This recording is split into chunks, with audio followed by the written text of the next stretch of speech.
Hyderabad real estate చరిత్రలోనే దేశాన్ని ఆకర్షించిన Rayadurgam knowledge city భూముల వేలం ఇప్పుడు వివాదాస్పదంగా మారింది. తెలంగాణ ప్రభుత్వం ఎస్బీఐల మధ్య తీవ్ర దుమారం రేపుతోంది. ఎకరం 237 కోట్ల రూపాయల రికార్డు ధర పలకగా ఆ 5 ఎకరాల భూమి తమదేనంటూ హైకోర్టు మెట్లెక్కింది ఎస్బీఐ.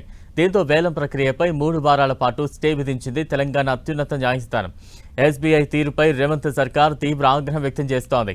ఎస్బీఐతో ఆర్థిక బంధాలను తెంచుకోవాలని యోచిస్తోంది. దీంతో తెలంగాణ సర్కార్ వర్సెస్ ఎస్బీఐ వివాదం రాష్ట్రంలో మరింత హీట్ పెంచింది.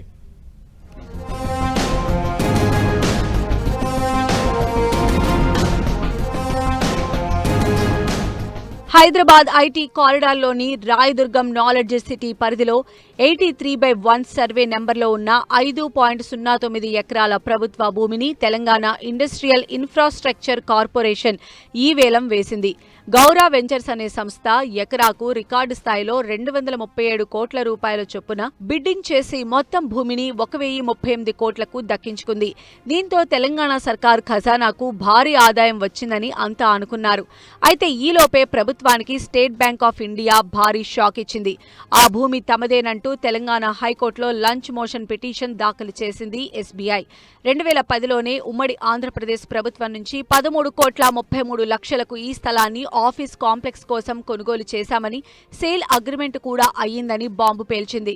దీంతో ఎస్బీఐ పిటిషన్ను విచారించిన కోర్టు ఈ భూముల వేలం ప్రక్రియపై 3 వారాల పాటు స్టే విధిస్తూ తాత్కాలిక ఉత్తర్వులు జారీ చేసింది.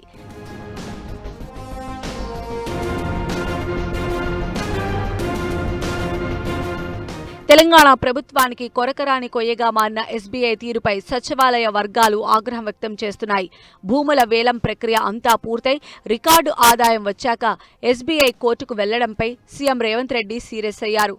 నిర్దేశిత 2 సంవత్సరాల వ్యవధిలో ఎస్బీఐ అక్కడ ఎలాంటి కార్పొరేట్ ఆఫీస్ కట్టలేదని, అందుకే నిబంధనల ప్రకారమే 2021లోనే కేటాయింపులు రద్దు చేసి భూమిని స్వాధీనం చేసుకున్నామని ప్రభుత్వ వర్గాలు అంటున్నాయి. అంతేకాదు ఎస్బీఐ పైన చర్యలకు సైతం సిద్ధమైనట్లు తెలుస్తోంది.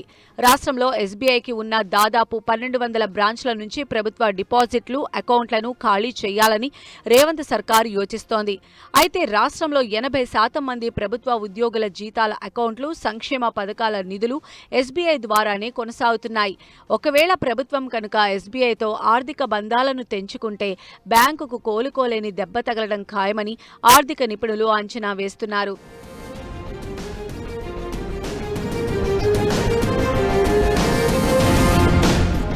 డిప్యూటీ సీఎం భట్టి విక్రమార్క ఆర్థిక శాఖ ఉన్నతాధికారులతో సమావేశం నిర్వహించారు. ఈ భేటీలో ఎస్బీఐపై ప్రభుత్వ తీసుకోబోయే చర్యల గురించి చర్చించినట్లు తెలుస్తోంది. మరోవైపు ఎస్బీఐ వ్యవహరించిన తీరుపై ఆర్బీఐ కేంద్రానికి, ప్రధానికి ఫిర్యాదు చేయనుంది రాష్ట్ర ప్రభుత్వం. మొత్తానికి ఎస్బీఐపై తెలంగాణ ప్రభుత్వం చర్యలు తీసుకుంటే అది ఎలాంటి పరిస్థితులకు దారితీస్తుందనేది వేచి చూడాలి.